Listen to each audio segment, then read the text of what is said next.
Well, stop being childish, no? Ang payo ko na lang kay VP Sara Duterte at talaga namang ito ba ay part ng kanyang revenge or paghihiganti na ng pag-question no ng mga kongresista tungkol doon sa confidential funds. Totoo naman talaga no na ginastos niya in 11 days yung 125 million na confidential funds.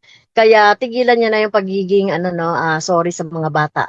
Etong mga ganitong childish na mga patutsada no doon sa mga kasama namin sa Kongreso na nag-imbestiga dito sa confidential funds. At yun na nga rin, harapin niya talaga itong mga allegations, pag-aralan niya talaga mabuti itong mga nandoon sa mga impeachment articles na um, kinaso sa kanya ng Kongreso.